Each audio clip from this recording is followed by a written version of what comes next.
প্রাণ দয়ালের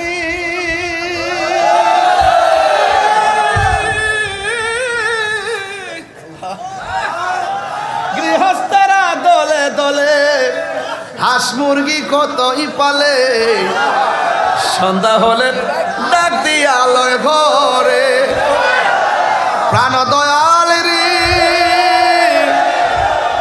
গৃহস্থেরা দলে দলে হাঁস মুরগি কতই পালে, সন্ধ্যা হলে ডাক দিয়ে আলোয় ঘরে। যার যত পালিত ছিল সকলরে তো ঘরে নিল, আমি একা রইলাম অন্ধকারে। প্রাণ দয়াল রে সন্ধ্যা হইল ডাকে দিলে না মরে। হায়াত হায়াত যাইতেছে গা বাজান, আর ফিরাইতো না, আর ফিরাইতো না। প্রাণ দয়াল রে আর পরীক্ষার সময় নাই, কর জোরে ক্ষমা চাই। শেষের কেয়া না নিলাই আমারে, আমার দিন কি এমনি যাবে, লোকে তোমায় কি বলিবে। এই দুঃখ রইল মুহিবের অন্তরে।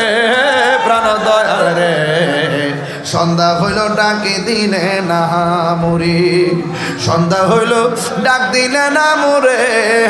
প্রাণ দয়াল রে সন্ধ্যা হইল ডাকে দিলে না মরে। আমার মরণের কতদিন বাকি আমি জানিলাম না গো আল্লাহ।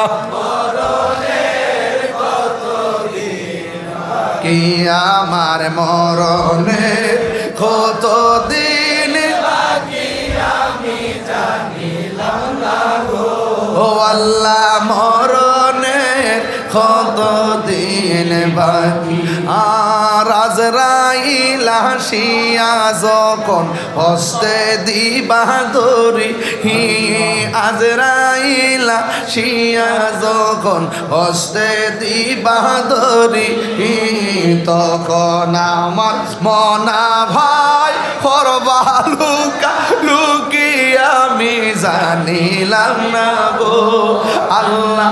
মরণের কতদিন বাকি আমার মরণের কতদিন বাকি আমি জানিলাম না গো আল্লাহ। মরণের কতদিন বাকি আমার মরণের কতদিন বাকি আমি জানিলাম না গো আল্লাহ। মরণের কতদিন বাকি আর 40 দিনের আগে ভাইরে মৌতের নিশানি, 40 দিনের আগে ভাইরে মৌতের নিশানি। যেই জায়গা যার মরণ লেখা সেই জায়গা সে মরে আমি জানিলাম না গো আল্লাহ। বাকি আমার মরণের কতদিন বাকি আমি জানিলাম না গো আল্লাহ। মরণের কতদিন বাকি আর হায়াত হইল হাতে ভাইরে মত হইল পায়ে। যেই জায়গা যার মরণ লেখা সেই জায়গা সে মরে আমি জানিলাম না গো আল্লাহ। মরণের কতদিন বাকি আমার মরণের কতদিন বাকি আমি জানিলাম না গো আল্লাহ। মরণের কতদিন বাকি ওই কবরে যাওয়ার আগে নামাজ দরকার আছে না নাই? আর জোরে কো আছে না নাই? আল্লাহ রাব্বুল আলামিন বলেন ফাসল্লি লিরাব্বিকা ওয়ানহার, নামাজ পড়ুন এবং কুরবানি করুন।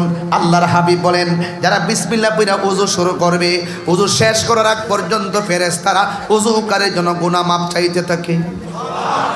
এরপরে যখন উযু করার সময় দুইটা হাত ধৌত করে এই হাত দিয়া যত গুনাহ করেছে আমার আল্লাহ অজুর পানির সঙ্গে মাটির মধ্যে ফেলে দেয়।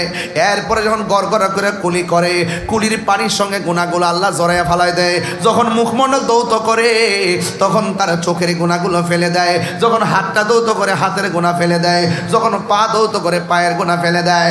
ও বন্ধু, আল্লাহর হাবিব সাল্লাল্লাহু তাআলা আলাইহি ওয়াসাল্লাম বলেন, ওযু শেষ কইরা যখন সে আসমানের দিকে তাকাইয়া কালিমা শাহাদা পড়বে, আল্লাহ রাব্বুল আলামিন তার জন্য 8টা জান্নাতের দরজা খুলে দেয়। ও বন্ধু, নামাজ পড়তে হবে। আল্লাহ কয়, বন্ধু আমি আপনাকে হাউজে কাউসার দান করলাম। এরপর আল্লাহ কয় আপনি নামাজ পড়ুন। এখন উম্মতে নামাজ পড়া লাগবে।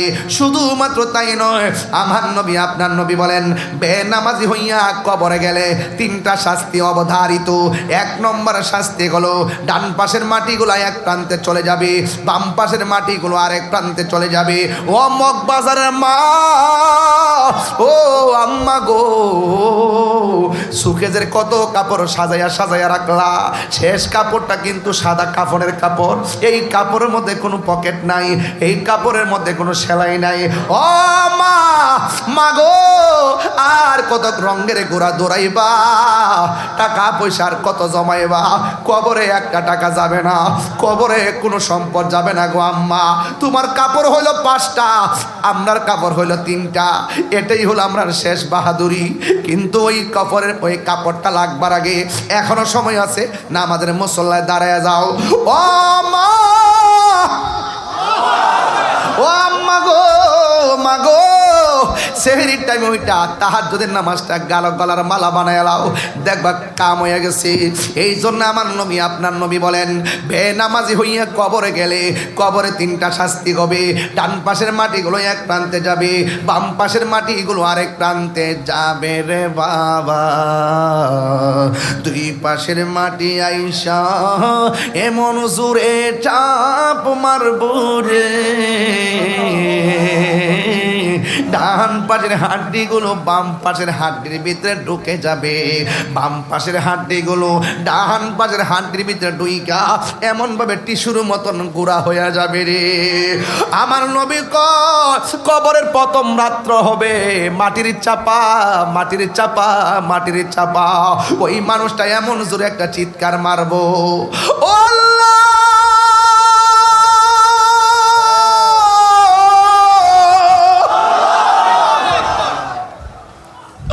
আর পারি না গো, আর পারি না। আমি যদি জানতাম নামাজি হইয়া কবর আইলে মাটি এমন ভাবে মারবো, জিন্দিগিতে নামাজ ছাড়তাম না গো। ও আল্লাহ, আর পারি না। মারলে একবার মাইরালাও, কষ্ট আর সহ্য করতে পারি না। মগবাজারের বাড়ির পাশে আগুন লাগলে ফায়ার সার্ভিসে আগুন নিভাইব, খবর ভিতরে যে মাটি চাপা মারছে ঘরের পাশে তাই কেউ কান্নার আওয়াজ শুনবে না। ওয়ামা ইয়াস্তাবিল আহইয়া ওয়ালাল আমওয়াত, যারা জিন্দা যারা মুর্দা তারা এক হতে পারে না।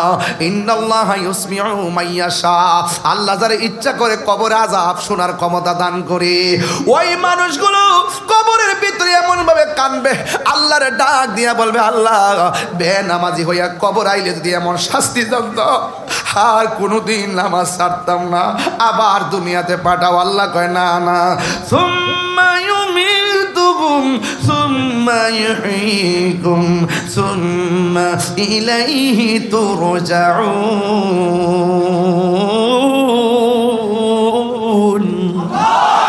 আল্লাহ রাব্বুল আলামিন বলেন, আমি আল্লাহ তোরে মরণ দেওয়ার পরে জীবন দিয়েছি, এই জীবনের পর আর কোনো মরণ নাই।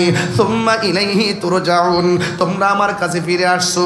ইন্না লিল্লাহি ওয়া ইন্না ইলাইহি রাজিউন, তোমরা আমার জন্য আমি আল্লাহর দিকে তোমরা ফিরে এসেছো, আর যাওয়ার কোনো সুযোগ নাই।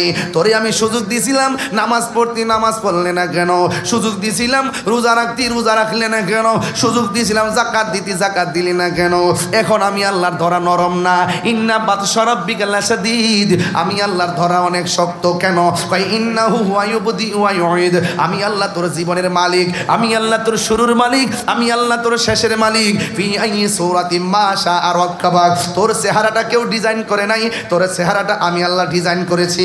এই ডিজাইনের ভিতরে কপালটা দিয়েছিলাম শুধুমাত্র মাঝে মাঝে আইসা আমি আল্লাহর কুদরতি কদমে একটু সেজদা দিতি।